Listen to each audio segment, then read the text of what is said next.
Maya, okay, you have to stop what you're doing. Imagine you're at work, right? You're tired, you've had a long shift, you lean against a wall for just a second, close your eyes, and boom. You're 9,000 miles away. Different continent, different time zone. Everyone is speaking the same language, but looking at you like you're a ghost. Okay, wait. 9,000 miles? That's not a power nap, Leo. That's a major international incident. Is this a sci-fi movie pitch? No, that's the thing. This actually happened. Or, well, the legend says it happened. In October 1593. A Spanish soldier named Gil Pérez. 1 minute he's guarding the governor's palace in Manila in the Philippines, and the next, he's standing in the middle of the Plaza Mayor in Mexico City.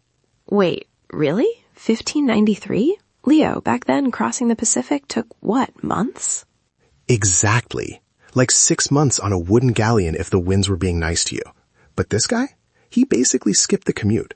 He's standing there in his Manila Palace Guard uniform, looking completely dazed, and the Mexican authorities are like, who are you and why are you wearing that? I can imagine. I mean, if a guy showed up at my front door in a different country's military uniform saying he was just in Asia 2 minutes ago, I'd have some questions too. So what did he do? Did he try to explain it? He tried. He told them, look, I'm Gil Pérez. I was just on duty in Manila. The governor, Gómez Pérez das Marinas, was just assassinated by Chinese pirates, and we're all just waiting for orders. But here's the kicker, Maya. Nobody in Mexico City knew the governor was dead. The news hadn't reached them yet because, again, no internet. Right. The fastest thing back then was a sail and a prayer. So he's claiming to have news from across the world that hasn't arrived yet. That sounds like a one-way ticket to a very uncomfortable conversation with the authorities.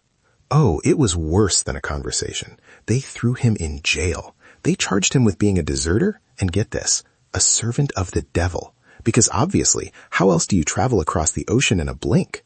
It's like he accidentally discovered a wormhole, and the 16th century response was just, yeah, that's definitely witchcraft. Poor guy. He's probably just jet-lagged. Well, teleport-lagged. And now he's in a dungeon. How long was he there? Months. Just sitting there, probably wondering if he had lost his mind. But then a ship finally arrives from the Philippines. The passengers get off, the news of the governor's assassination is made official, and one of the passengers sees Gil in jail and goes, wait, I know you. I saw you in Manila the day after the governor died. No way. So he had a witness? A total 100% verified I saw him there witness. The authorities had no choice but to let him go. They eventually sent him back home on a ship, which I'm sure felt like the slowest ride of his life after his shortcut on the way there. That is such a wild story. It's like a glitch in the Matrix before the Matrix even existed. It makes you wonder what actually happened. Was it just a really tall tale that grew over time? That's the fascinating part.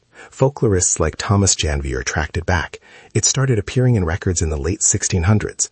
Some people think it's just a legend, but then you have these 20th century paranormal researchers who are like, no, this is clearly a case of spontaneous teleportation or even alien abduction. Aliens in 1593? I guess they don't care about the calendar. It's a lovely thought, though, the idea that the world is just a little bit more mysterious than we think. Right? It's like the universe has these little trapdoors. 1 minute you're leaning against a wall in Manila, the next you're in Mexico. It's the ultimate analogy for how small the world was becoming even back then. It really is. You know, stories like this are exactly why I love our little chats.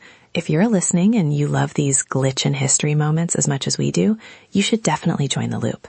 We're here every day, so come back tomorrow and get your daily curiosity fix with us. It's a cozy place to be. Totally. We've got plenty more trapdoors to fall through. But seriously, Maya, think about the dizzy spell he had. He said he just felt exhausted, leaned back, closed his eyes, and the air changed. The smell of the ocean in Manila replaced by the thin mountain air of Mexico City. It's poetic in a way. Even if it is just a legend, it speaks to that human feeling of being out of place. We've all had those days where we wake up and feel like we're on a different planet. Exactly. Gil Pérez was just the first guy to have it happen literally. Well, I'm glad he got home eventually. By sea. The long way. Yeah, he came by air, he left by sea. That was actually the title of one of the versions of the story. Perfect. Well, Leo, thanks for bringing this one. It's going to live in my head for a while. Mission accomplished. See you again soon, everyone. Stay curious. Stay curious.